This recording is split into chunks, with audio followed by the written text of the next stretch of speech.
បាទជំរាបសួរពុកម៉ែបងប្អូនអរគ្នាបាទថ្ងៃនេះគឺខ្ញុំយកឫស្សីហ្នឹងហើយធៀមបិទខ្លែងធ្វើជូនភ្ញៀវអញ្ចឹងនេះចង់ថតឫស្សីដែលខ្ញុំតែងតែយកមកធ្វើខ្លែងតឡើខ្លែងធ្វើជូនភ្ញៀវណាបងប្អូនហ្នឹងធ្វើឆ្អឹងជូនភ្ញៀវអញ្ចឹងឫស្សីខ្ញុំនេះគឺជាឫស្សីព្រៃបងប្អូនហ្នឹងហើយឃើញថាមើលពីក្រៅទៅវាស្អាតដូចគេទេហ្នឹងហើយនេះវាឡើងអញដើបែបនេះបងប្អូនខ្មៅនេះគឺអញដើទេណាបងប្អូនហ្នឹងហើយដោយសារតែខ្ញុំហាលចោលវាត្រូវទឹកសើមខ្ញុំបានសាទុកចឹងទៅវាឡើងអញដើមើលពីឆ្ងាយទៅខ្មៅអញ្ចឹងខ្ញុំឲ្យពុកម៉ែបងប្អូនមើលសាច់ឫស្សីដែលខ្ញុំតែងតែយកមកធ្វើឆ្អឹងខ្លែងជូនភ្ញៀវណាបងប្អូនហ្នឹងហើយចឹងនេះគឺជាសាច់ឫស្សីព្រៃខ្ញុំតែងតែយកមកធ្វើជូនភ្ញៀវហ្នឹងហើយឃើញថាសាច់វាគឺស្អាតមែនតែនអែមមែនតែនមាំមែនតែន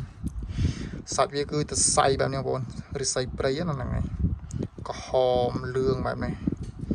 ចឹងយើងយកមកធ្វើខ្លែងទៅវាមានគុណភាពបងប្អូនចឹងពុកម៉ែបងប្អូនអាចមើលសាច់បានហើ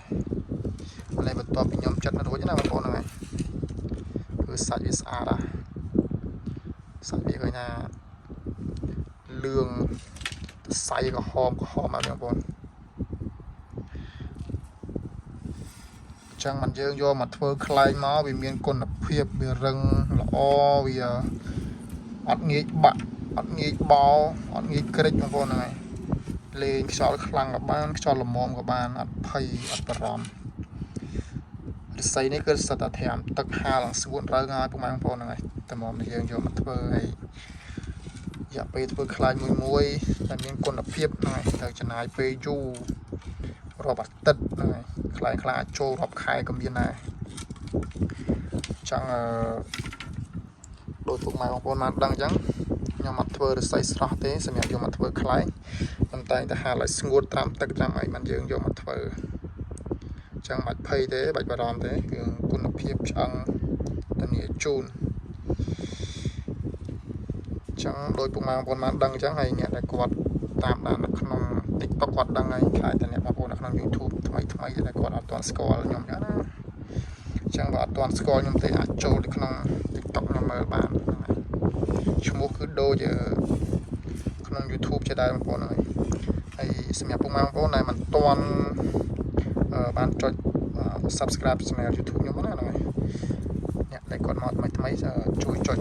Subscribe ម្នាក់មួយទៅគេខ្ញុំមានចំណេះដឹងថ្មីឬក៏ពុកម៉ែបងប្អូនអាចសនំពរខ្ញុំចេញវីដេអូតាក់ទងទៅនឹងរបៀបធ្វើខ្លែងឬក៏របៀបអ្វីមួយឬក៏ចង់ឲ្យខ្ញុំធ្វើការបង្ហាញ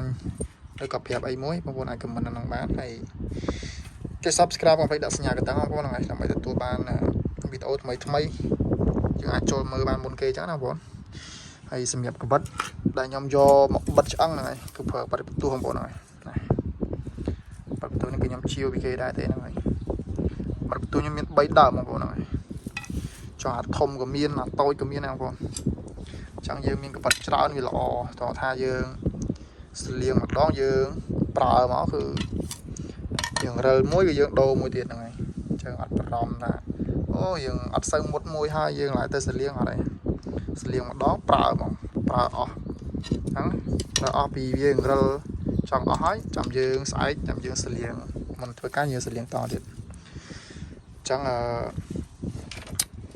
ចាំមើលពេលខ្ញុំតឡើងខ្លាយដូចខ្ញុំថតចែកជូនពុកម៉ែបងប្អូនទស្សនាតឡើងមកវាស្អាតប៉ុណ្ណាពេលតឡើងរួចបិទកណាត់បិទអីហើយយើងយកទៅតេស្តសាកតែវាហោះស្អាតប៉ុណ្ណាចឹងណាបងប្អូនហើយអរគុណច្រើនសម្រាប់ពុកម៉ែបងប្អូនតែ